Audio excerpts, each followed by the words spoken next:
Hi all, iPlus training സൊല്യൂഷൻസിൻ്റെ പുതിയൊരു വീഡിയോയിലേക്ക് സ്വാഗതം.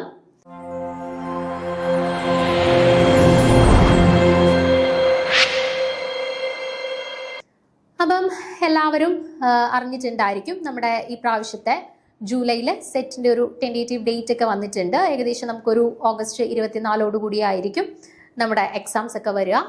അപ്പം ഓൾറെഡി പ്രിപ്പറേഷൻസ് ഒക്കെ സ്റ്റാർട്ട് ചെയ്തിട്ടുള്ളവരുണ്ടായിരിക്കും, അതുപോലെ തന്നെ ഇനി പ്രിപ്പറേഷൻസ് തുടങ്ങാൻ പോകുന്നവരുണ്ടായിരിക്കും അല്ലേ. അപ്പോൾ എല്ലാവർക്കും കൂടെ വേണ്ടിയിട്ട് ഉള്ള ഒരു സ്റ്റഡി പ്ലാൻ ആണ് നമ്മൾ ഇന്ന് ഡിസ്കസ് ചെയ്യാനായിട്ട് പോകുന്നത്. അപ്പം ഒരു PG വരെ പഠിച്ചു, അതിനുശേഷം BEd ഒക്കെ എടുത്ത് നിൽക്കുന്ന ഒരാളെ സംബന്ധിച്ചിടത്തോളം അവരുടെ ഒരു പ്രധാനപ്പെട്ട ലക്ഷ്യം എന്ന് പറയുന്നത് എന്തായിരിക്കും? ഒരു ഹയർ സെക്കൻഡറി ടീച്ചർ ആവുക എന്നുള്ളതായിരിക്കും ഉദ്ദേശം അല്ലേ. അല്ലെന്നുണ്ടെങ്കിൽ നമ്മളിപ്പോൾ ടീച്ചർ ആയാൽ മതി എന്നുള്ള ഒരു ഇത് ഉണ്ടായിരുന്നുള്ളൂ എന്നുണ്ടെങ്കിൽ നമ്മളിപ്പം ഹൈസ്കൂളൊക്കെ കഴിഞ്ഞിട്ട് നേരിട്ട് അങ്ങ് BEd എടുക്കുമായിരുന്നു അല്ലേ. അപ്പം നമ്മൾ PG വരെ പഠിച്ചു, അതിനുശേഷം നമ്മൾ BEd എടുത്തു. അപ്പം നമ്മുടെ പ്രധാനപ്പെട്ട ഉദ്ദേശം അല്ലെ, നമ്മുടെ മുന്നിലുള്ള പ്രധാനപ്പെട്ട ലക്ഷ്യം എന്ന് പറയുന്നത് നമ്മളൊരു ഹയർ സെക്കൻഡറി ടീച്ചർ ആവുക എന്നുള്ളതാണ് നമ്മുടെ ഉദ്ദേശം അല്ലേ. അപ്പം ഹയർ സെക്കൻഡറി ടീച്ചർ ആവണം എന്നുണ്ടെങ്കിൽ ഈ PGയും BEdും മാത്രം പഠിച്ചാൽ പറ്റുമോ? ഇല്ല. സെറ്റ് എന്ന് പറയുന്ന ഒരു വലിയ കടമ്പയൂടെ നമ്മൾ ക്രോസ് ചെയ്തെങ്കിൽ മാത്രമേ നമുക്ക് നമ്മുടെ ടീച്ചിങ് എന്ന് പറയുന്ന നമ്മുടെ ആ ഒരു ലക്ഷ്യത്തിലോട്ട് നമുക്ക് എത്താനായിട്ട് പറ്റുള്ളൂ. ഓക്കെ, അപ്പം നമ്മൾ BEdും PGയും ഒക്കെ എത്ര ഇമ്പോർട്ടൻസ് കൊടുത്ത് പഠിച്ചോ അതിനെക്കാട്ടിലും ഒരു പടിയോട് ഇമ്പോർട്ടൻസ് കൊടുത്തിട്ട് പഠിക്കേണ്ട ഒന്നാണ് എന്ത്? സെറ്റിന്റെ എക്സാം എന്ന് പറയുന്നത്. സെറ്റ് ക്വാളിഫൈ ചെയ്താൽ മാത്രമേ നമുക്ക് നമ്മുടെ ലക്ഷ്യത്തിലോട്ട് എത്താനായിട്ട് പറ്റുള്ളൂ. ഓക്കെ, അപ്പം നമുക്ക് നമ്മുടെ മുന്നിൽ ഒരു 60-70 ദിവസമുള്ളൂ നമ്മുടെ മുന്നിൽ ഇനി ഉണ്ട്. അപ്പോൾ ഇതുവരെ പ്രിപ്പറേഷൻസ് സ്റ്റാർട്ട് ചെയ്ത് തുടങ്ങാത്ത ആളുകളാണെന്നുണ്ടെങ്കിൽ എത്രയും പെട്ടെന്ന് തന്നെ നിങ്ങളുടെ പ്രിപ്പറേഷൻസ് സ്റ്റാർട്ട് ചെയ്ത് തുടങ്ങുക. നമുക്ക് വളരെ കുറച്ച് സമയം മാത്രമേ ഉള്ളൂ. അപ്പോൾ കുറച്ച് സമയം കൊണ്ട് നമുക്ക് ഈ വർഷം തന്നെ നമ്മുടെ എക്സാം ക്രാക്ക് ചെയ്യണം എന്നുള്ളതാണ് നമ്മുടെ ഉദ്ദേശം അല്ലേ. ഓരോ വർഷം കൂടി പോകും തോറും നമ്മുടെ മുന്നിലുള്ള കോമ്പറ്റീറ്റേഴ്സ് കൂടി വരികയാണ് അല്ലേ. അപ്പോൾ പരമാവധി എത്രത്തോളം നേരത്തെ നമ്മൾ എക്സാംസ് ഒക്കെ അങ്ങ് എല്ലാം സാറ്റിസ്ഫൈ ചെയ്ത് വെക്കുകയാണ് എന്നുണ്ടെങ്കിൽ പിന്നെ നമുക്ക് ബുദ്ധിമുട്ടില്ല. നമുക്കിപ്പോൾ പെട്ടെന്ന് ഒരു അടുത്ത വർഷം ഒരു PSC എക്സാം വിളിക്കുന്നു, നമ്മളിപ്പം സെറ്റ് നമ്മൾ ക്വാളിഫൈ ചെയ്തിരിക്കുകയാണെന്നുണ്ടെങ്കിൽ പിന്നെ നമുക്ക് ടെൻഷൻ ഉണ്ടോ? ഇല്ല. നമുക്ക് പിന്നെ PSC എക്സാമിന് വേണ്ടിയിട്ട് പ്രിപ്പയർ ചെയ്താൽ മതി അല്ലേ.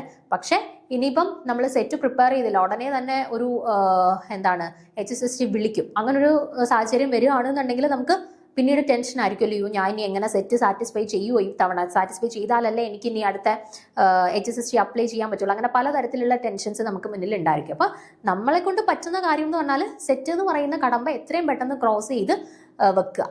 പിന്നെ നമുക്കൊരു എക്സാം വന്നു കഴിഞ്ഞാൽ നമുക്ക് ആവശ്യത്തിന് നമ്മുടെ മുന്നിൽ സമയമുണ്ട്, നമുക്ക് പ്രിപ്പയർ ചെയ്യാൻ പറ്റും. ഓക്കെ, അപ്പം നിങ്ങൾക്ക് ഞാനിവിടെ ഒരു 60 ദിവസത്തെ സ്റ്റഡി പ്ലാൻ ആണ് ഞാൻ ഇന്ന് നിങ്ങളുമായിട്ട് ഷെയർ ചെയ്യാനായിട്ട് ഉദ്ദേശിക്കുന്നത്. 60 അല്ല, നമ്മുടെ മുന്നിൽ ഒരു 70 ദിവസം 70-75 ദിവസത്തോളം ഉണ്ട്.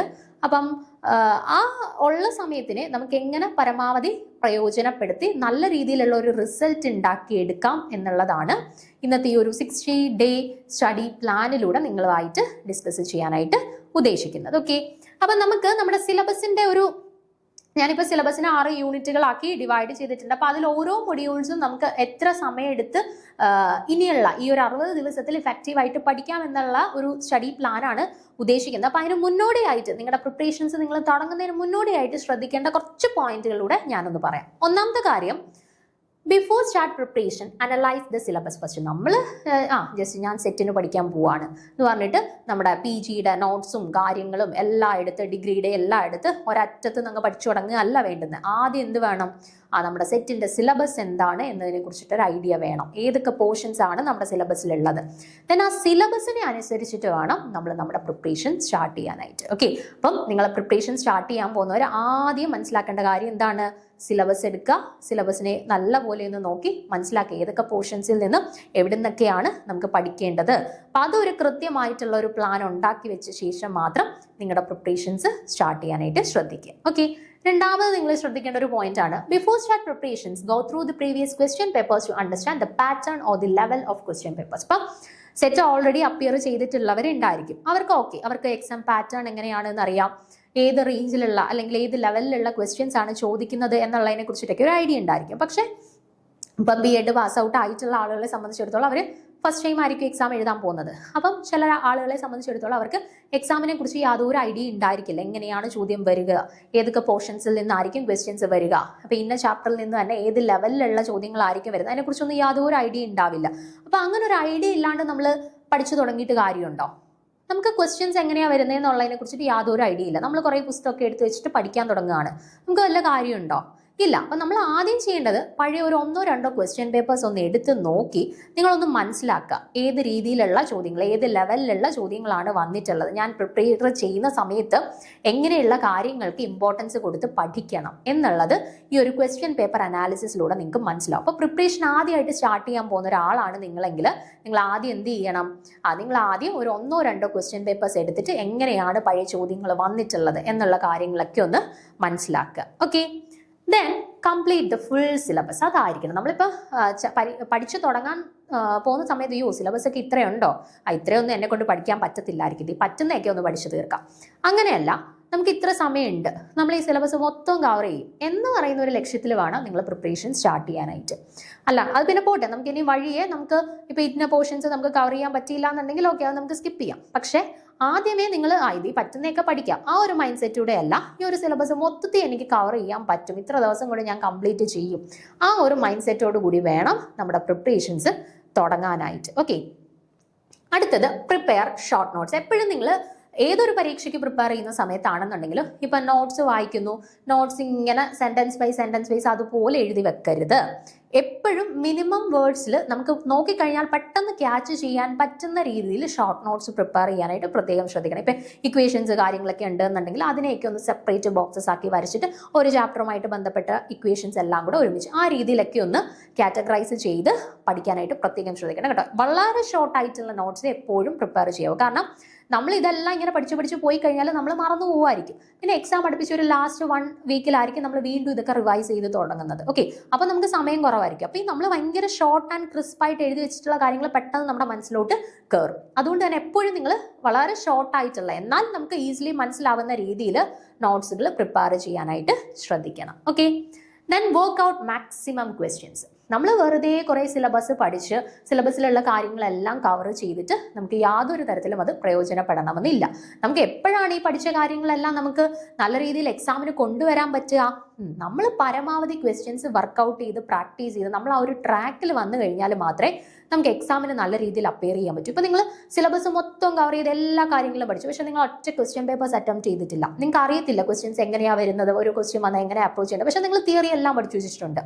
നമ്മൾ ചിലപ്പോൾ എക്സാം ഹാളിൽ ചെന്നിരുന്നാൽ നമ്മൾ പഠിച്ചതിൻ്റെ ഒരു 50% പോലും നമുക്ക് അവിടെ കൊണ്ടുവരാൻ പറ്റത്തില്ല. അപ്പോൾ എന്ത് ചെയ്യണം? നിങ്ങളിപ്പോൾ 1 വീക്ക് പഠിച്ചു, കണ്ടിന്യൂസ് പഠിച്ചു എങ്കിൽ ആ ഒരു സൺഡേ നിങ്ങൾ ഒരു 1-2 ക്വസ്റ്റ്യൻ പേപ്പേഴ്സ് വർക്കൗട്ട് ചെയ്യാനായിട്ട് എടുക്കുക. അല്ലാന്നുണ്ടെങ്കിൽ ഇപ്പോൾ ഒരു ചാപ്റ്റർ നിങ്ങൾ ഇന്ന് പഠിച്ചു കഴിഞ്ഞു എന്നുണ്ടെങ്കിൽ നേരെ അടുത്ത ചാപ്റ്ററിലോട്ട് കടക്കുന്നതിന് മുൻപ് നമുക്ക് പല സോഴ്സസിൽ നിന്നും ക്വസ്റ്റ്യൻസ് അവൈലബിൾ ആണ് അല്ലേ?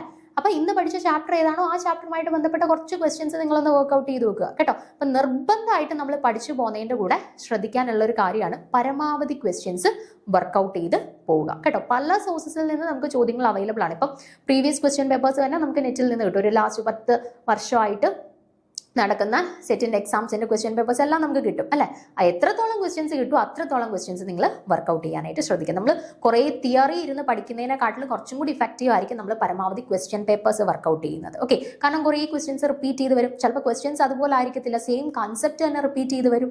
അപ്പോൾ നമ്മൾ ക്വസ്റ്റ്യൻ പേപ്പേഴ്സ് കുറേ വർക്കൗട്ട് ചെയ്യുമ്പോഴത്തേനും നമ്മൾ ആ ഒരു ട്രാക്കിൽ വരും. പിന്നീട് ക്വസ്റ്റ്യൻസ് കാണുമ്പോൾ പെട്ടെന്ന് നമുക്കത് ക്യാച്ച് ചെയ്ത് ആൻസർ ചെയ്യാനായിട്ട് പറ്റും കേട്ടോ. അപ്പോൾ അത് ക്വസ്റ്റ്യൻസ് വർക്കൗട്ട് ചെയ്യുക എന്നുള്ളത് വളരെ പ്രധാനമാണ്. അത് പ്രത്യേകം ശ്രദ്ധ കൊടുക്കുക. ഓക്കെ, പിന്നെ അതുപോലെ തന്നെ വീക്ക്ലി റിവിഷൻസ്. അതായത് ഇപ്പം ഈ ആഴ്ച നമ്മൾ 2 ചാപ്റ്റർ അല്ലെങ്കിൽ ഒരു 3 ചാപ്റ്റർ പഠിച്ചു.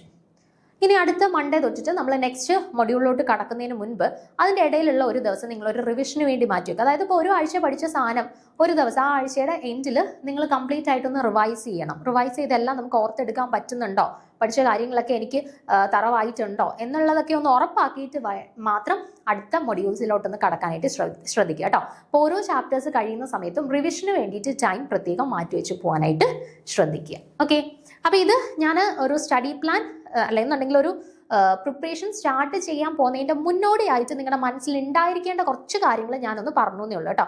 ഓരോരുത്തർക്കും ഓരോരുത്തരുടേതായിട്ടുള്ള സ്റ്റഡി പ്ലാൻസ് ഉണ്ടായിരിക്കും, അവർക്ക് അവരുടേതായിട്ടുള്ള സ്ട്രാറ്റജീസ് ഉണ്ടായിരിക്കും. അതെല്ലാം ഓക്കെ. എന്നിരുന്നാൽ പോലും പൊതുവെ എല്ലാവർക്കും ഓപ്റ്റ് ചെയ്യാൻ പറ്റുന്ന അല്ലെങ്കിൽ അഡോപ്റ്റ് ചെയ്തിരിക്കേണ്ട കുറച്ച് കാര്യങ്ങൾ ഞാനൊന്ന് പറഞ്ഞു എന്നേ ഉള്ളൂ. ഓക്കെ, ഇനി നമുക്ക് നമ്മുടെ സിലബസിലോട്ട് കടക്കാം. അപ്പം ഞാൻ എൻ്റേതായിട്ടുള്ള ഒരു രീതിയിൽ ഒരു സ്റ്റഡി പ്ലാൻ ഒന്ന് സെറ്റ് ചെയ്തേക്കാണ്. അതായത് ഓരോ മൊഡ്യൂൾസിനും വേണ്ടി നിങ്ങൾ ഇത്ര ടൈം ഇനിയിപ്പോൾ കൊടുത്തു കഴിഞ്ഞാൽ നിങ്ങൾക്ക് സിലബസ് കവർ ചെയ്യാൻ പറ്റും.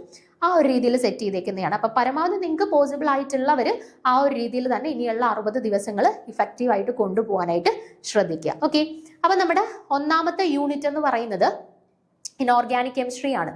അപ്പൊ ഇനോർഗാനിക് കെമിസ്ട്രിയുടെ ഒന്നാമത്തെ യൂണിറ്റിന് വേണ്ടി ഞാൻ 11 ദിവസമാണ് ഓപ്റ്റ് ചെയ്തിട്ടുള്ളത്. ഓക്കെ, ഒരു 11 ദിവസം കൊണ്ട് ഒരു ഏകദേശം നമുക്ക് ഇത്രയും മൊഡ്യൂൾസ് നമുക്ക് കവർ ചെയ്യാനായിട്ട് പറ്റും. അപ്പം ഈ ഒന്നാമത്തെ യൂണിറ്റ് എന്ന് കേൾക്കുമ്പോഴത്തേന് ഒരു യൂണിറ്റ് അല്ലേ ഉള്ളൂ, 11 ദിവസം ഉണ്ടല്ലോ എന്നല്ല ചിന്തിക്കണ്ടേ. ഈ ഒരു യൂണിറ്റിനകത്ത് നമുക്ക് ഫർദർ 5 മൊഡ്യൂൾസ് പഠിക്കാനുണ്ട്. ഓക്കെ, നമ്മളിവിടെ 6 യൂണിറ്റുകൾ പഠിക്കും. ഈ 6 യൂണിറ്റിലും 5 മൊഡ്യൂൾസ് വെച്ചിട്ടുണ്ട് നമുക്ക് പഠിക്കാൻ. ഓക്കെ, അപ്പം മൊത്തത്തിൽ എത്ര മൊഡ്യൂൾസ് ഉണ്ട്? ഓക്കെ, അപ്പം ആ ഒരു കാര്യം മനസ്സിലുണ്ടായിരിക്കണം. നമ്മൾ 6 യൂണിറ്റ് അല്ലേ ഉള്ളൂ എന്നല്ല ചിന്തിക്കേണ്ട. 6 യൂണിറ്റിലും ഓരോ 5 മൊഡ്യൂൾസ് വെച്ചിട്ടുണ്ട് ഏകദേശം. അപ്പം അത്രത്തോളം ടൈം നമുക്ക് ഉണ്ട്. ഓക്കെ, അത്രത്തോളം ടൈം നമ്മൾ ഇഫക്റ്റീവ് ആക്കി മാറ്റണം, അതാണ് നമ്മുടെ ലക്ഷ്യം. അപ്പൊ നോക്കിക്കേ, ഇവിടെ ഇനോർഗാനിക് കെമിസ്ട്രിയിൽ ഞാൻ 11 ദിവസമാണ് നീക്കി വെച്ചിട്ടുള്ളത്. ഇതിൽ നമുക്ക് 5 മൊഡ്യൂൾസ് ആണുള്ളത്. അതിൽ ആദ്യത്തെ മൊഡ്യൂൾ ആണ് periodicity and chemistry of main group elements. അതിന് വേണ്ടിയിട്ട് ഞാൻ ഒരു 2 ദിവസമാണ് പറയുന്നത്. ഒരു 2 ദിവസം കൊണ്ട് നമുക്ക് periodicity and chemistry of main group എലമെന്റ്സിന്റെ പ്രധാനപ്പെട്ട കാര്യങ്ങളൊക്കെ പഠിച്ചെടുക്കുക. അവിടെ ശ്രദ്ധിക്കേണ്ട കാര്യം, periodicity and chemistry of main group elements പഠിക്കുന്ന സമയത്ത് എക്സെപ്ഷൻസ് കാര്യങ്ങളൊക്കെ വരുന്നത് നിങ്ങൾ പ്രത്യേകം ഒന്ന് നോട്ട് ചെയ്ത് പോവുക.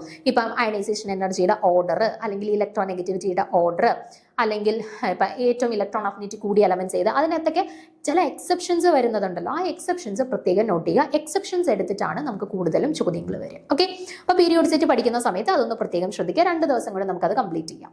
അടുത്ത 2 ദിവസം നമ്മൾ രണ്ടാമത്തെ module chemistry of transition and inner transition elements പഠിക്കാനായിട്ടാണ് എടുക്കുന്നത്. ഓക്കെ, അപ്പോൾ transition and inner transition elements d block and f block വലിയ പ്രയാസപ്പെട്ട കാര്യമൊന്നുമില്ല. ഇവിടെ നിന്ന് നമുക്ക് ചോദിക്കുന്നത് ഇപ്പം ലാന്തനേറ്റ്സിന്റെ കോമൺ ഓക്സിഡേഷൻ സ്റ്റേറ്റ്, അല്ലെങ്കിൽ ആക്ടിനേറ്റ്സിന്റെ കോമൺ ഓക്സിഡേഷൻ സ്റ്റേറ്റ്, അല്ലെന്നുണ്ടെങ്കിൽ 4 ഡി ബ്ലോക്ക് എലമെന്റ്സ് തന്നിട്ടുള്ളതിൽ കളർ കാണിക്കാത്തവരാര്, അല്ലെങ്കിൽ തന്നിട്ടുള്ളതിൽ കളർ കാണിക്കുന്നത്, അല്ലെങ്കിൽ ഒരു കോംപ്ലക്സ് തന്നിട്ട് ഇവർ കളർ കാണിക്കാനായിട്ടുള്ള റീസൺ എന്താണ്, അങ്ങനെയുള്ള കാര്യങ്ങളൊക്കെയാണ് നമുക്ക് ഇവിടുന്ന് കൂടുതലും ചോദിക്കുന്നത്. ഓക്കെ, അപ്പൊ ജസ്റ്റ് ഒന്ന് വായിച്ചൊക്കെ പോയി കഴിഞ്ഞാൽ നമ്മൾ PGക്ക് ഒക്കെ പഠിച്ച കാര്യങ്ങൾ നമുക്കൊന്ന് റിവൈസ് ചെയ്തെടുക്കാൻ പറ്റും. ഇപ്പൊ 2 ദിവസം കൊണ്ട് നമുക്ക് അതും കവർ ചെയ്യാനായിട്ട് പറ്റും കേട്ടോ. Chemistry of transition and inner transition elements. അടുത്ത 2 ദിവസം നമ്മൾ കോർഡിനേഷൻ കെമിസ്ട്രി പഠിക്കാനാണ് എടുക്കുന്നത്. കോർഡിനേഷൻ കെമിസ്ട്രി വളരെ ഇമ്പോർട്ടൻ്റ് ആണ്. നിങ്ങൾ എന്തായാലും കംപ്ലീറ്റ് ആയിട്ട് കവർ ചെയ്യണം. കാരണം എല്ലാ തവണത്തെ പരീക്ഷയ്ക്ക് നമുക്കൊരു 3-4 ചോദ്യം കോർഡിനേഷൻ കെമിസ്ട്രി റിലേറ്റഡ് ആയിട്ട് വരാറുണ്ട്. അതിൽ ജാൻറ്റെല്ല ഡിസ്റ്റോർഷനൊക്കെ വളരെ ഇമ്പോർട്ടൻ്റ് ആണ്. എല്ലാ പ്രാവശ്യം എന്തായാലും ജാൻറ്റെല്ല ഡിസ്റ്റോർഷനുമായിട്ടൊക്കെ ബന്ധപ്പെട്ട ചോദ്യങ്ങളുണ്ട്. അപ്പം ആ പോർഷനൊക്കെ പ്രത്യേകമായിട്ട് എടുത്ത് നല്ല വൃത്തിക്ക് പഠിക്കാനായിട്ട് ശ്രദ്ധിക്കുക കേട്ടോ. അതുപോലെ crystal field splitting in octahedral complex, അതൊക്കെ വളരെ ഇമ്പോർട്ടൻ്റ് ആണ്. CFSE calculation. ഓക്കെ, അപ്പോൾ 2 ദിവസം എടുത്ത് നല്ല രീതിയിൽ തന്നെ കോർഡിനേഷൻ കെമിസ്ട്രി കവർ ചെയ്യുക. ഓക്കെ, കോർഡിനേഷൻ കെമിസ്ട്രി ഒക്കെ പഠിക്കുന്ന സമയത്ത് പ്രീവിയസ് ക്വസ്റ്റ്യൻ പേപ്പേഴ്സും അതിൻ്റെ കൂടെ ഒന്ന് നോക്കി പോവുക. കാരണം ഏത് രീതിയിലാണ് ചോദ്യങ്ങൾ വന്നേന്നുള്ളതിൻ്റെ ഒരു ഐഡിയ ഉണ്ട്. എന്തായാലും നിങ്ങൾ ഷുവർ ആയിട്ട് നോട്ട് ചെയ്ത് വെച്ചോ, ജാൻറ്റെല്ല ഡിസ്റ്റോർഷനുമായിട്ട് ബന്ധപ്പെട്ട ഒരു ചോദ്യം ഉണ്ടായിരിക്കും കേട്ടോ. അത് നിങ്ങൾ നിർബന്ധമായിട്ടും പഠിക്കാൻ ശ്രദ്ധിക്കുക. അടുത്തത് ഓർഗാനോ മെറ്റാലിക് കെമിസ്ട്രി. ഞാൻ കോർഡിനേഷൻ കെമിസ്ട്രിയുടെ കേസ് പറഞ്ഞതുപോലെ തന്നെയാണ്, വളരെ ഇമ്പോർട്ടൻസ് ഉള്ള ഒരു ചാപ്റ്ററാണ് ഓർഗാനോ മെറ്റാലിക് കെമിസ്ട്രി. നമ്മൾ കോർഡിനേഷൻ കെമിസ്ട്രിക്ക് എത്ര ഇമ്പോർട്ടൻസ് കൊടുത്തോ അത്ര തന്നെ ഇമ്പോർട്ടൻസ് കൊടുക്കണം. ഞാൻ ഇവിടെ ഓർഗാനോ മെറ്റാലിക് കെമിസ്ട്രി പഠിക്കുമ്പോൾ നിങ്ങൾ ഏറ്റവും ഇമ്പോർട്ടൻസ് കൊടുക്കേണ്ടത് 18 ഇലക്ട്രോൺ റൂളിനും ആപ്ലിക്കേഷൻസ് ഓഫ് 18 ഇലക്ട്രോൺ റൂളിനുമാണ് കേട്ടോ. ഇവിടെ കൂടുതലായിട്ട് ഇപ്പം ഒരു കോംപ്ലക്സ് തന്നിട്ട് ഇത് 18 ഇലക്ട്രോൺ റൂൾ ഒബേ ചെയ്യുന്ന കോംപ്ലക്സ് ആണെന്നുണ്ടെങ്കിൽ ഇതിന്റെ ഓക്സിഡേഷൻ സ്റ്റേറ്റ് എത്ര, അല്ലെങ്കിൽ ഒരു കോംപ്ലക്സ് തന്നിട്ട് ഇവിടുത്തെ ഇത് 18 ഇലക്ട്രോൺ റൂൾ ആണ് എന്നുണ്ടെങ്കിൽ ഇവിടുത്തെ ഹാപ്റ്റിസിറ്റി എത്ര, ആ രീതിയിലൊക്കെ ആപ്ലിക്കേഷൻസ് ഓഫ് 18 ഇലക്ട്രോൺ റൂളുമായിട്ട് ബന്ധപ്പെട്ടായിരിക്കും അവിടെ ചോദ്യങ്ങൾ കൂടുതലായിട്ട് വരിക കേട്ടോ. അപ്പം ഓർഗാനോ മെറ്റാലിക് കെമിസ്ട്രി പഠിക്കുന്ന സമയത്ത് അതിനൊക്കെ കുറച്ച് ഇമ്പോർട്ടൻസ് കൊടുക്കുക. പിന്നെ ക്ലോസോ, നിഡോ, അരക്കനോ, ബൊറൈൻസിനെയൊക്കെ ഐഡന്റിഫൈ ചെയ്യാനായിട്ട് നമ്മുടെ ഇനോർഗാനിക് കെമിസ്ട്രിയുടെ ഭാഗത്തുനിന്ന് ക്വസ്റ്റ്യൻസ് വരും. അത് എല്ലാ പ്രാവശ്യവും ഉള്ളതാണ്. സ്റ്റിക്സ് നമ്പറുമായിട്ട് ബന്ധപ്പെട്ടതും അതുപോലെ ക്ലോസോ, നിഡോ, അരക്കനോ, ഹൈപ്പോ, ബൊറൈൻസിനെ ഐഡന്റിഫൈ ചെയ്യാൻ ആ 2 ഭാഗത്തു നിന്നുള്ള ചോദ്യങ്ങളും ഷുവറാണ്. നിങ്ങൾക്ക് പ്രീവിയസ് ക്വസ്റ്റ്യൻ പേപ്പേഴ്സ് നോക്കുമ്പോൾ മനസ്സിലാവും. ആ പോർഷൻസും പ്രത്യേകം സമയം കൊടുത്ത് ക്വസ്റ്റ്യൻസ് വർക്ക്ഔട്ട് ചെയ്ത് തന്നെ പഠിക്കാൻ ശ്രദ്ധിക്കണം. ഓക്കെ, അപ്പം 2 ദിവസം കൊണ്ട് നമ്മൾ ഓർഗാനോ മെറ്റാലിക് കെമിസ്ട്രിയും തീർത്തു. പിന്നെ അടുത്ത 2 ദിവസം കൊണ്ട് നമുക്ക് bio inorganic chemistry. Bio inorganic കെമിസ്ട്രിയിൽ പിന്നെ കൺസെപ്ച്വലി നമുക്കൊന്നും പഠിക്കാനില്ല, നമുക്ക് കുറേ കാര്യങ്ങൾ കാണാതെ പഠിച്ചു വെക്കുക എന്നുള്ളതാണ്. അപ്പം ഇപ്പോൾ ഹീമോഗ്ലോബിൻ, മയോഗ്ലോബിൻ ഓരോന്നായിട്ട് പഠിക്കുന്ന സമയത്ത് അവിടുത്തെ സെൻട്രൽ മെറ്റൽ ആറ്റമാർ, അവിടുത്തെ ഓക്സിഡേഷൻ സ്റ്റേറ്റ് എന്താണ്, അതുപോലെ ഇപ്പം മെറ്റാലോ എൻസൈംസ് പഠിക്കുന്ന സമയത്ത് അവിടെ ഏത് മെറ്റലാണ് പ്രസന്റ് ആയിട്ടുള്ളത്, അങ്ങനെ ജസ്റ്റ് പോയിന്റ് വൈസ് ആയിട്ട് പഠിക്കുക. പിന്നെ റൂബ്രിഡോക്സിൻ, ഫെറിഡോക്സിൻ ഇതൊക്കെ ആയിട്ട് ബന്ധപ്പെട്ട് സ്റ്റേറ്റ്മെന്റ് വൈസ് ചോദ്യങ്ങളൊക്കെ സ്ഥിരമായിട്ട് വരുന്നതാണ് കേട്ടോ. അപ്പം അതിനൊക്കെ പ്രത്യേക ഇമ്പോർട്ടൻസ് കൊടുത്തിട്ട് ഈ പറയുന്ന ബയോ ഇനോർഗാനിക് കെമിസ്ട്രി ഒന്ന് പഠിക്കാൻ ശ്രദ്ധിക്കുക. ഓക്കെ, അപ്പോൾ നമ്മൾ 10 ദിവസം കൊണ്ട് 5 മൊഡ്യൂൾസ് പഠിച്ചു. നമ്മൾ 11 ദിവസം അല്ലായിരുന്നു മാറ്റി വെച്ചിരുന്നത്, ഇനി ഒരു ദിവസം കൂടി ഉണ്ടല്ലോ. ആ ദിവസം എന്തിനു വേണ്ടിയിട്ടാണ്? റിവിഷന് വേണ്ടിയിട്ടാണ്. അപ്പോൾ ഈ പഠിച്ച 5 ദിവസം 5 മൊഡ്യൂൾസിന്റെ ഷോർട്ട് നോട്ട്സ് ഒക്കെ നമ്മൾ തയ്യാറാക്കി വെച്ചിട്ടുണ്ട്. അതൊക്കെ ഒന്ന് റിവൈസ് ചെയ്ത് നോക്കുക. ഇതുമായിട്ട് ബന്ധപ്പെട്ട ക്വസ്റ്റ്യൻസ് ഒക്കെ ഒന്ന് വർക്കൗട്ട് ചെയ്ത് നോക്കുക. അതിനായിട്ടുള്ളതാണ് നമ്മുടെ ലാസ്റ്റ് ഒരു ദിവസം. ഓക്കെ, അപ്പൊ നമ്മൾ ഒന്നാമത്തെ മൊഡ്യൂൾ 11 ദിവസം കൊണ്ട് തീർത്തു. ഇനി നമ്മൾ രണ്ടാമത്തെ യൂണിറ്റിലേക്ക് കടന്നു. ഇനി ഞാൻ പറയട്ടെ, നിങ്ങളിപ്പോൾ ഈ 1, 2, 3, 4 ഇതേ ഓർഡറിൽ തന്നെ പോകണമെന്നില്ല. നിങ്ങൾക്ക് ചിലപ്പോൾ ഫിസിക്കൽ കെമിസ്ട്രി ആണ് ഇഷ്ടമെങ്കിൽ നിങ്ങൾക്ക് ആദ്യം ഫിസിക്കൽ കെമിസ്ട്രിയുടെ 3ാമത്തെ യൂണിറ്റ് തുടങ്ങാം. ഓക്കെ, അപ്പം നിങ്ങൾക്ക് ഏതാണോ താല്പര്യം അതിനനുസരിച്ച് ആ ഓർഡറിൽ അങ്ങ് പൊക്കും. ഞാൻ ടൈം ഇപ്പം എത്ര ദിവസം കൊണ്ട് നമുക്കിത് തീർക്കാം എന്നുള്ളത് ആ ഒരു യൂണിറ്റിന്റെ ലെങ്ത് അനുസരിച്ചിട്ടൊന്ന് ഡിവൈഡ് ചെയ്തേക്കുന്നേ ഉള്ളൂ കേട്ടോ. രണ്ടാമത്തത് ഓർഗാനിക് കെമിസ്ട്രി ആണ്. ഓർഗാനിക് കെമിസ്ട്രി മിക്ക ആളുകളെ സംബന്ധിച്ചിടത്തോളം കുറച്ച് ബുദ്ധിമുട്ടുള്ള ടോപ്പിക്കാണ് അല്ലേ. അപ്പം അതുകൊണ്ട് നിങ്ങൾക്ക് പഠിക്കാൻ പറ്റുന്ന കാര്യങ്ങൾ മാത്രം ഓർഗാനിക് കെമിസ്ട്രിന്ന് പഠിക്കാൻ ഞാൻ പറയുള്ളൂ കേട്ടോ. കാരണം നമ്മൾ ഓർഗാനിക് കെമിസ്ട്രിക്ക് വേണ്ടി കുറേ സമയം മെനക്കെടുത്തി കഴിഞ്ഞാലും നമുക്ക് ചിലപ്പം ആപ്ലിക്കേഷൻ ലെവലിൽ അല്ലെങ്കിൽ ഇപ്പം നമുക്ക് അറിയാം ഇപ്പം വുഡ്സ് റിയാക്ഷൻ ഇന്നതാണ് എന്നുള്ളത് നമുക്കറിയാം. പക്ഷേ അതിൻ്റെ ഒരു പുതിയ എക്സാമ്പിൾ വരുമ്പോൾ നമുക്കത് കറക്റ്റായിട്ട് ചെയ്യാൻ പറ്റണം എന്നില്ല. അതുകൊണ്ട് നിങ്ങളുടെ ഓർഗാനിക് കെമിസ്ട്രി നിങ്ങൾക്ക് എത്രത്തോളം അറിയാം, ബേസിക്സ് കാര്യങ്ങളൊക്കെ അറിയാം, അതിനനുസരിച്ച് മാത്രം ടൈം മെനക്കെടുത്തിയാൽ മതി കേട്ടോ.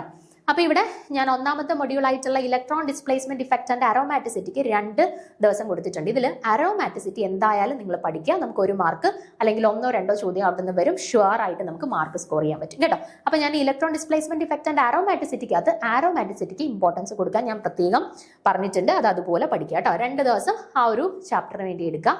ദെൻ രണ്ടാമത്തെ modules reagents and name reactions 2 ദിവസം ഞാൻ കൊടുത്തിട്ടുണ്ട്. നിങ്ങൾ മൊത്തത്തിൽ പഠിക്കാൻ നിങ്ങൾക്ക് പാടായിരിക്കും. നിങ്ങൾക്ക് എളുപ്പമായിട്ടുള്ള റിയേജൻസും അതുപോലെ നെയിം റിയാക്ഷൻസ്, സ്ഥിരമായിട്ട് ചോദിക്കുന്ന നെയിം റിയാക്ഷൻസ് ഒക്കെ ഉണ്ടല്ലോ, അങ്ങനെയുള്ളത് മാത്രം പഠിച്ചാൽ മതി. അല്ലാതെ എല്ലാം കൂടെ പഠിച്ചു കഴിഞ്ഞാൽ അവസാനം നമുക്ക് ഒന്നും ഇല്ലാണ്ട് വരും കേട്ടോ. അപ്പോൾ 2 ദിവസം എടുക്കുക.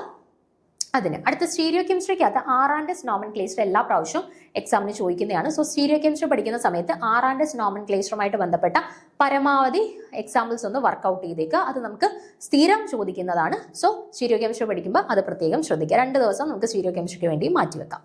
അതിനുശേഷം photo chemistry and pericyclic reaction. Photo കെമിസ്ട്രിക്ക് അത് നമ്മുടെ ജബ്ലോൺസ്കി ഡയഗ്രാം റിലേറ്റഡ് ആയിട്ടുള്ള ചോദ്യം സാധാരണ വരാറുണ്ട്. അതായത് ഫോസ്ഫോറസൻസിനകത്ത് എവിടെ നിന്ന് എങ്ങോട്ടാണ് ട്രാൻസ്ഫറൻസ് നടക്കുക, അതുപോലെ ഇപ്പോൾ ഫ്ലൂറസൻസിനകത്ത് എവിടെ നിന്ന് എങ്ങോട്ടാണ് ട്രാൻസ്ഫറൻസ് നടക്കുക, അതുപോലെയുള്ള. അപ്പോൾ ജബ്ലോൺസ്കി ഡയഗ്രാം ഫോട്ടോ കെമിസ്ട്രിയിൽ നിന്ന് നല്ല വൃത്തിക്കൊന്ന് പഠിച്ചു വെച്ചേക്കാം. ദെൻ പെരിസൈക്ലിക് റിയാക്ഷൻസ് നമുക്ക് ഈ ഒരു ചാപ്റ്ററുമായിട്ട് എത്രത്തോളം ഓർമ്മയുണ്ട് കാര്യങ്ങളൊക്കെ വെച്ചിട്ട് മാത്രം പെരിസൈക്ലിക് റിയാക്ഷൻസിന് വേണ്ടി കൂടുതൽ സമയം കൊടുക്കുക കേട്ടോ. നമുക്ക് പെരിസൈക്ലിക് റിയാക്ഷൻസിന്റെ ബേസിക്സ് ഒക്കെ പോയി എന്നുണ്ട്, കുറേ സമയം എടുക്കും എന്നുണ്ടെങ്കിൽ ഇതൊക്കെ അവസാനത്തേന് വേണ്ടി മാത്രം മാറ്റി വെക്കുന്നതായിരിക്കും നല്ലത്. കാരണം ഇതിനൊക്കെ കൂടുതൽ സമയം കൊടുത്തു കഴിഞ്ഞാൽ നമുക്ക് ചിലപ്പോൾ അറിയാവുന്ന ചാപ്റ്റേഴ്സ് നമുക്കൊന്ന് റിവൈസ് ചെയ്യാനായിട്ട് സമയം കിട്ടിയെന്ന് വരത്തില്ല കേട്ടോ. അത് നമ്മുടെ ഓരോരുത്തരുടെയും ഇൻഡിവിജ്വൽ ആയിട്ടുള്ള കാര്യങ്ങളെ അടിസ്ഥാനമാക്കിയിട്ട് ഇതിൽ ചേഞ്ചസ് വരുത്തുക. എന്നാ ഇപ്പൊ എന്റെ പോലെ ആയിരിക്കത്തില്ല വേറൊരാൾക്ക് അല്ലെ. അപ്പൊ അവരവരുടെ കാര്യങ്ങൾ കൺസേൺസ് എല്ലാം നോക്കിയിട്ട് അനുയോജ്യമായിട്ടുള്ള മാറ്റങ്ങൾ ചേഞ്ചസ് വരുത്തുക. അടുത്തത് നാച്ചുറൽ പ്രോഡക്ട്സ് ആൻഡ് ബയോമോളിക്യൂൾസ്. അത് പ്രശ്നമില്ല, നമുക്ക് ജസ്റ്റ് ഒന്ന് വായിച്ചൊക്കെ പോയാൽ മതി കേട്ടോ. അപ്പം ഇവിടെ 1 ദിവസം കൊണ്ട് നമുക്ക് നാച്ചുറൽ പ്രോഡക്ട്സ് ആൻഡ് ബയോമോളിക്യൂൾസ് നമുക്ക് കവർ ചെയ്യാം. ഇവിടെ ടെർപ്പീൻസ് നിങ്ങൾ പ്രത്യേകം ഒന്ന് നോക്കിയേക്കുക. ടെർപ്പീൻസ് മിക്കവാറും എല്ലാ എക്സാംസിനും ചോദിക്കുന്നതാണ് കേട്ടോ. അപ്പൊ ടെർപ്പീൻസിന് പ്രത്യേകം ഇമ്പോർട്ടൻസ് ഒന്ന് കൊടുക്കാൻ ശ്രദ്ധിക്കുക. ഓക്കെ, അതിനുശേഷം 9 ദിവസമായിരുന്നു ഞാൻ പറഞ്ഞത്. ഒരു 8 ദിവസം നമ്മൾ ചാപ്റ്റേഴ്സ് പഠിക്കാൻ വേണ്ടി എടുത്തു. ആൻഡ് ലാസ്റ്റ് 9ാമത്തെ ദിവസം നമുക്ക് റിവിഷന് വേണ്ടിയിട്ടാണ്. ആ റിവിഷൻ ടൈമിൽ നിങ്ങൾ ആരോമാറ്റിസിറ്റി അതുപോലെ തന്നെ ആറാൻഡസ് നോമൻക്ലേച്ചർ അതുമായിട്ടൊക്കെ ബന്ധപ്പെട്ട ചോദ്യങ്ങൾ പരമാവധി ആ റിവിഷൻ ടൈമിലൊന്ന് വർക്കൗട്ട് ചെയ്ത് നോക്കുക. ഓക്കെ, അടുത്ത നമ്മുടെ 3ാമത്തെ യൂണിറ്റിലേക്ക് വന്നു, ഫിസിക്കൽ കെമിസ്ട്രി. എന്തായാലും physical chemistry complete portions cover ചെയ്യാനായിട്ട് ശ്രദ്ധിക്കുക. പഠിച്ചു കഴിഞ്ഞാൽ നമുക്ക് ഷുവറായിട്ട് അത്യാവശ്യം മാർക്ക് സ്കോർ ചെയ്യാൻ പറ്റുന്നതാണ്. ഓക്കെ, അപ്പം ഞാനൊരു 11 ദിവസമാണ് ഫിസിക്കൽ കെമിസ്ട്രിക്ക് വേണ്ടി ഓപ്റ്റ് ചെയ്തിട്ടുള്ളത്. അതിൽ 1ാമത്തെ module solid liquid gaseous state ഒരു 2 ദിവസം കൊണ്ട് പഠിക്കാം. ഓക്കെ, വലിയ പ്രശ്നമൊന്നുമില്ല. സോളിഡ് സ്റ്റേറ്റ് ആയിക്കോട്ടെ, ലിക്വിഡ് സ്റ്റേറ്റ് ആയിക്കോട്ടെ, ഗേഷ്യസ് സ്റ്റേറ്റ് ആയിക്കോട്ടെ, വലിയ പ്രശ്നമില്ലാണ്ട് നമുക്ക് പഠിച്ചു തീർക്കാൻ പറ്റുന്ന ടോപ്പിക്സ് ആണ്. അടുത്തത് തെർമോഡൈനാമിക്സ് 2 ദിവസം. തെർമോഡൈനാമിക്സ് പഠിക്കുന്ന സമയത്ത് നമ്മുടെ ഇക്വേഷൻസ് എല്ലാം നിങ്ങൾ പ്രത്യേകം ഒന്ന് നോട്ട് ചെയ്ത് പോവുക കേട്ടോ. ഇക്വേഷൻസ് വളരെ ഇമ്പോർട്ടൻ്റ് ആണ്. ഇപ്പോൾ സ്പോണ്ടേനിറ്റിയുടെ ക്രൈറ്റീരിയ അല്ലെങ്കിൽ മാക്സ്വെൽ ഇക്വേഷൻസ് ഒക്കെ ഉണ്ടല്ലോ, അതൊക്കെയാണ് സ്ഥിരമായിട്ടും ചോദിക്കുന്നത്. അപ്പോൾ അങ്ങനെയുള്ള കാര്യങ്ങൾ ഇക്വേഷൻസ് എല്ലാം പ്രത്യേകം ഒന്ന് നോട്ട് ചെയ്ത് പോവുക. അവസാന ടൈമിൽ റിവിഷൻ ടൈമിൽ നിങ്ങൾ നല്ല രീതിയിൽ അതൊന്ന് റിവൈസ് ചെയ്ത് വെച്ചേക്കുക കേട്ടോ. പിന്നെ അതുപോലെ പ്രോബ്ലംസും ഒക്കെ ഒന്ന് തെർമോഡൈനാമിക്സുമായിട്ട് ബന്ധപ്പെട്ട് വർക്കൗട്ട് ചെയ്ത് പോകാൻ ശ്രദ്ധിക്കുക.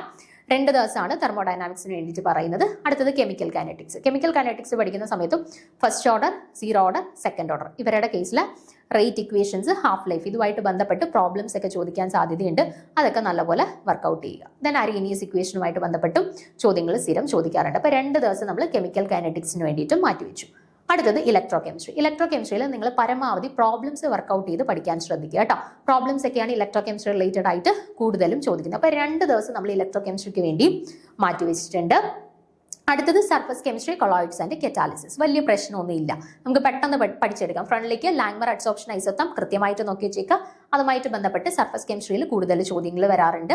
ദെൻ കൊളോയിഡ്സിന്റെ കേസിൽ ആ 8 കാറ്റഗറീസ് ഉണ്ടല്ലോ, ഇമൽഷന്, സോള്, സോളിഡ് സോള്, അതൊന്ന് നോക്കി വെച്ചേക്കുക. നമുക്ക് എക്സാമ്പിൾ തന്നിട്ട് ഇപ്പം തന്നിട്ടുള്ളതിൽ ഇമൽഷന്റെ എക്സാമ്പിൾ ഏത്, അല്ലെന്നുണ്ടെങ്കിൽ സോളിഡ് സോളിന്റെ എക്സാമ്പിൾ ഏത്, ജെല്ലിന്റെ എക്സാമ്പിൾ ഏത്, അങ്ങനെ ചോദിക്കാറുണ്ട്. അപ്പം ആ ക്ലാസിഫിക്കേഷൻസ് എല്ലാം ഒന്ന് നോക്കി വെച്ചേക്കുക.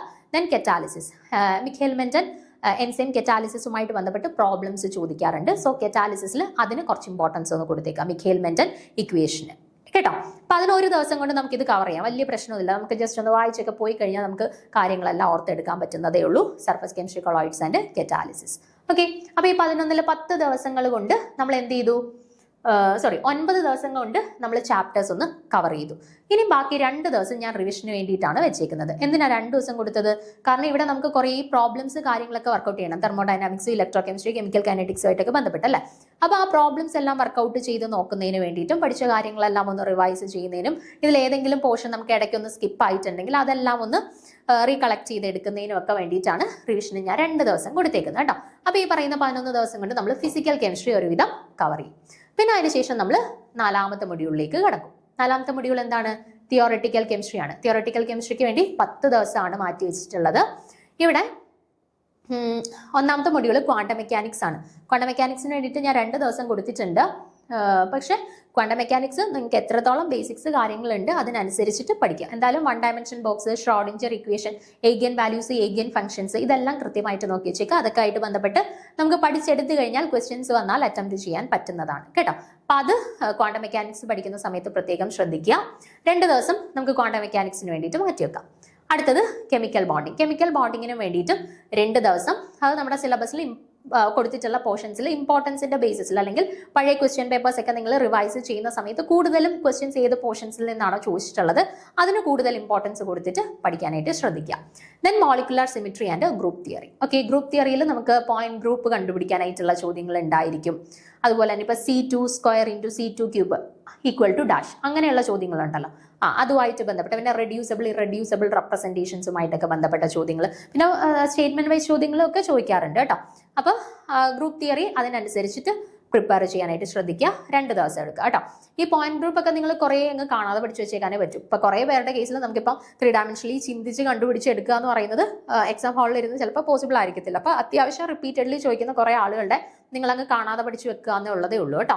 അപ്പോൾ 2 ദിവസം കൊണ്ട് നമ്മൾ molecular symmetry and group theory complete ചെയ്തു.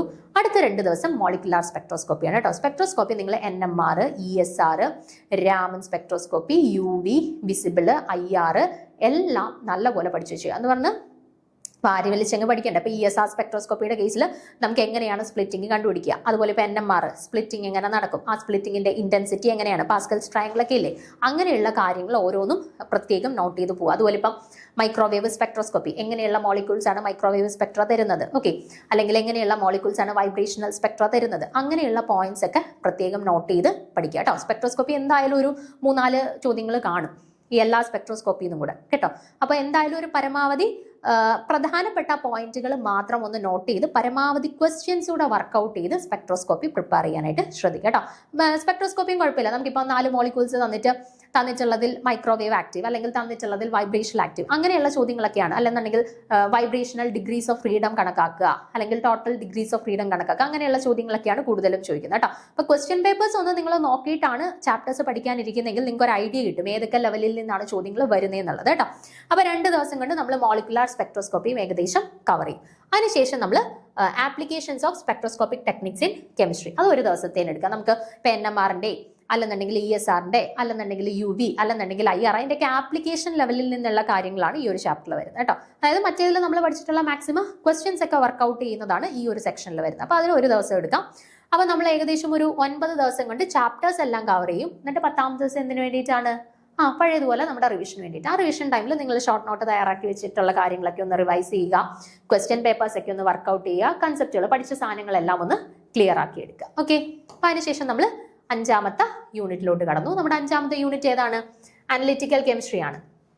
അനലിറ്റിക്കൽ കെമിസ്ട്രിക്ക് വേണ്ടി ഒരു 7 ദിവസമേ ഉള്ളൂ, അത്രയേ ഉള്ളൂ. നമുക്ക് ജസ്റ്റ് ഒന്ന് വായിച്ചു പോയി കഴിഞ്ഞാൽ മനസ്സിലാക്കാവുന്ന കാര്യങ്ങളൊക്കെ ഉള്ളൂ, വലിയ ബുദ്ധിമുട്ടുള്ള കാര്യങ്ങളൊന്നുമില്ല. അപ്പോൾ അതിൽ ബേസിക് പ്രിൻസിപ്പിൾസ് ഓഫ് അനലിറ്റിക്കൽ കെമിസ്ട്രിക്ക് വേണ്ടി 2 ദിവസം കൊടുത്തിട്ടുണ്ട്. ബാക്കി നമ്മുടെ സെപ്പറേഷൻ ടെക്നിക്സ് ആയിക്കോട്ടെ, ഓപ്റ്റിക്കൽ മെത്തേഡ്സ് ഓഫ് അനാലിസിസ് ആയിക്കോട്ടെ, ഇലക്ട്രോ അനലിറ്റിക്കൽ മെത്തേഡ്സ് ആയിക്കോട്ടെ, thermal and radio chemical methods ആയിക്കോട്ടെ, അതിനെല്ലാം ഓരോ ദിവസം വെച്ചിട്ടാണ് പറഞ്ഞിട്ടുള്ളത്. അപ്പം ഈ മെത്തേഡ്സ് ഒക്കെയാണ് നിങ്ങൾക്ക് ജസ്റ്റ് വായിച്ചു പോയാൽ മതി. ഇപ്പോൾ വായിച്ചു പോകുന്ന സമയത്ത് ഇന്നതിൻ്റെ സോഴ്സ് ഇതാണ്, ഇവിടെ നമ്മൾ യൂസ് ചെയ്യുന്ന ഡിറ്റക്ടർ ഇങ്ങനെയാണ്, അങ്ങനെയുള്ള പോയിന്റ്സുകൾ മാത്രം നിങ്ങൾ ജസ്റ്റ് ഒന്ന് നോട്ട്, അല്ലെ ഇന്ന ഇൻസ്ട്രുമെന്റ് ഇതിന് വേണ്ടിയിട്ടാണ് യൂസ് ചെയ്യുന്നത്, അങ്ങനെയുള്ള പോയിന്റുകൾ മാത്രം പോയിന്റ് വൈസ് ഒന്ന് എഴുതി വെക്കാനായിട്ട് ശ്രദ്ധിക്കട്ടോ. ജസ്റ്റ് ഓരോ ദിവസം കൊണ്ട് നമുക്ക് കവർ ചെയ്ത് പോവാം. നമുക്ക് ജസ്റ്റ് ഒന്ന് വായിച്ചൊക്കെ നോക്കിക്കഴിഞ്ഞാൽ പ്രധാനപ്പെട്ട പോയിന്റുകൾ നോട്ട് ചെയ്ത് പോകാവുന്നതേ ഉള്ളൂ കേട്ടോ. അപ്പൊ 6 ദിവസം കൊണ്ട് നമ്മൾ എന്ത് ചെയ്തു? ഈ 5 മൊഡ്യൂൾസ് തീർത്തു. ദെൻ റിമൈനിങ് 6ാമത്തെ ദിവസം നമ്മളിത് നോട്ട് എഴുതി വെച്ച സാധനങ്ങളെല്ലാം ഒന്ന് റിവൈസ് ചെയ്ത് കാര്യങ്ങളെല്ലാം നല്ല രീതിയിൽ മനസ്സിലാക്കുക. ഓക്കെ, ഇനി അവസാനത്തെ മൊഡ്യൂൾ 6ാമത്തെ മൊഡ്യൂള്, അതിനും നമുക്കൊരു 6 ദിവസം കൊണ്ട് നമുക്ക് കംപ്ലീറ്റ് ആക്കാൻ പറ്റുന്ന പോർഷൻസ് മാത്രമേ ഉള്ളൂ. 5 മൊഡ്യൂൾസ് ഉണ്ട്. ഗ്രീൻ കെമിസ്ട്രി, മെറ്റീരിയൽ കെമിസ്ട്രി, എൻവയോൺമെന്റൽ കെമിസ്ട്രി, പോളിമേഴ്സ്, മെഡിസിനൽ കെമിസ്ട്രി. എല്ലാം ഈസിയുള്ള ടോപ്പിക്സ് അല്ല. നമുക്ക് ജസ്റ്റ് ഒന്ന് വായിച്ചു നോക്കിക്കഴിഞ്ഞാൽ പ്രധാനപ്പെട്ട പോയിന്റുകൾ ഒന്ന് നോട്ട് ചെയ്ത് പോയാൽ നമ്മുടെ ഫിസിക്കൽ കെമിസ്ട്രി അല്ലെങ്കിൽ ഓർഗാനിക് കെമിസ്ട്രി ഒക്കെ പഠിക്കുന്ന പോലെ കൺസെപ്ച്വലി കാര്യങ്ങളൊന്നും മനസ്സിലാക്കേണ്ട കാര്യമില്ല. ജസ്റ്റ് വായിച്ചു പോകുമ്പോൾ പ്രധാനപ്പെട്ട പോയിന്റ്സുകളൊന്ന് എഴുതി വെക്കുക എന്നുള്ളതേ ഉള്ളൂ അല്ലേ. അപ്പൊ നമുക്ക് ഓരോ ദിവസം കൊണ്ടിട്ട് ഗ്രീൻ കെമിസ്ട്രിയും മെറ്റീരിയൽ കെമിസ്ട്രിയും അതുപോലെ എൻവയോൺമെന്റൽ കെമിസ്ട്രി, പോളിമേഴ്സ്, മെഡിസിനൽ കെമിസ്ട്രി എല്ലാം കവർ ചെയ്യാം.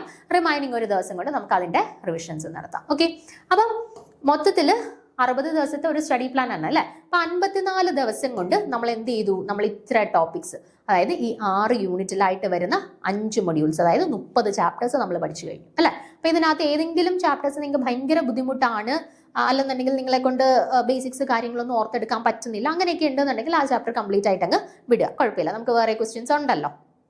അപ്പൊ അങ്ങനെ ഇപ്പൊ ഇന്ന ചാപ്റ്റർ എനിക്ക് അറിയത്തില്ല എന്നും പറഞ്ഞിട്ട് അതിനുവേണ്ടി കൂടുതൽ സമയം കളയണ്ട. നമുക്ക് അറിയാവുന്ന കുറേ ചാപ്റ്റേഴ്സ് ഉണ്ട്. അപ്പൊ ആ ചാപ്റ്റേഴ്സ് നല്ലപോലെ നിങ്ങൾ പഠിച്ചാൽ മതി. ഓക്കെ, അപ്പൊ അവസാനത്തെ 6 ദിവസം നമ്മൾ കംപ്ലീറ്റ് ആയിട്ട്, 6 ദിവസം എന്നല്ല ഞാൻ പറയുന്നത്, ഈ നമ്മുടെ ചാപ്റ്റേഴ്സ് കഴിഞ്ഞ് ഇപ്പൊ നിങ്ങൾക്ക് 10 ദിവസം ഉണ്ട് ബാക്കി, അല്ലെങ്കിൽ 15 ദിവസം ബാക്കിയുണ്ട്. ആ ബാക്കിയുള്ള ദിവസം നിങ്ങൾ കംപ്ലീറ്റ് ആയിട്ട് എന്തിനു വേണ്ടി കൊടുക്കുക? റിവിഷന് വേണ്ടി കൊടുക്കുക. ആൻഡ് റിവിഷൻ ചെയ്യുന്ന സമയത്ത് ശ്രദ്ധിക്കേണ്ട കുറച്ച് പോയിന്റ്സ് ആണ്. എന്താണ്? എപ്പോഴും ലാസ്റ്റ് ദിവസം, ലാസ്റ്റ് 6 ദിവസം അല്ലെങ്കിൽ ലാസ്റ്റ് 10 ദിവസം നിങ്ങൾ പുതിയ കാര്യങ്ങളല്ല പഠിക്കേണ്ടത്, അല്ലെങ്കിൽ നിങ്ങൾ വലിച്ചു വാരി എഴുതി വെച്ചിട്ടുള്ള നോട്ട്സ് അല്ല, നിങ്ങൾ ഷോർട്ട് ആൻഡ് ക്രിസ്പായിട്ട് പോയിന്റ്സ് ആയിട്ട് എഴുതി വെച്ചിട്ടുണ്ടല്ലോ, അങ്ങനെയുള്ള കാര്യങ്ങൾ റിവൈസ് ചെയ്യുക ഈ ഒരു ലാസ്റ്റ് 6 to 10 days കേട്ടോ. അപ്പം പുതിയതായിട്ട് നോട്ട്സിൽ എഴുതി വെച്ചിരിക്കുന്ന കാര്യങ്ങളോ അല്ലെ ടെക്സ്റ്റ് എടുത്തോ ഒന്നും അല്ല പഠിക്കേണ്ടത്. നമ്മൾ ഇത്രയും ദിവസം പഠിച്ചിട്ടുള്ള കാര്യങ്ങൾ ഷോർട്ട് പോയിന്റ്സ് ആയിട്ട് നമ്മൾ എഴുതി വെച്ചിട്ടുണ്ട്. ആ കാര്യങ്ങൾ മാത്രം ലാസ്റ്റ് ദിവസങ്ങളിൽ റിവൈസ് ചെയ്യാൻ ശ്രദ്ധിക്കുക.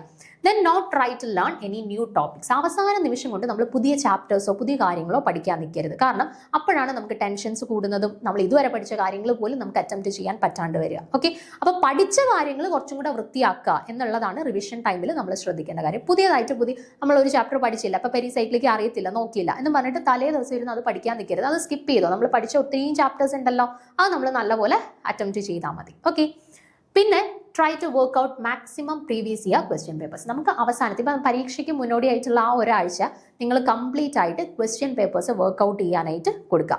ഇപ്പം നമ്മുടെ നെറ്റിൽ നിന്നൊക്കെ നമുക്കിപ്പോൾ ലാസ്റ്റ് വർഷങ്ങളിൽ നടന്നിട്ടുള്ള ക്വസ്റ്റ്യൻ പേപ്പേഴ്സ് എല്ലാം കിട്ടും അല്ലേ. അപ്പോൾ അതെടുത്ത് വെച്ച് ടൈം ബൗണ്ടഡ് ആയിട്ട് തന്നെ ചെയ്ത് നോക്കുക. ഞാൻ അവസാനം പറഞ്ഞിട്ടുണ്ട് do time bound mock exams. നമ്മൾ ഇപ്പം 1 മണിക്കൂറിൻ്റെ എക്സാം അല്ല 2 മണിക്കൂറിൻ്റെ എക്സാം ആണെങ്കിൽ ആ 2 മണിക്കൂർ സെറ്റ് ചെയ്ത് വെച്ചിട്ട് പരീക്ഷ എഴുതാനിരിക്കുക.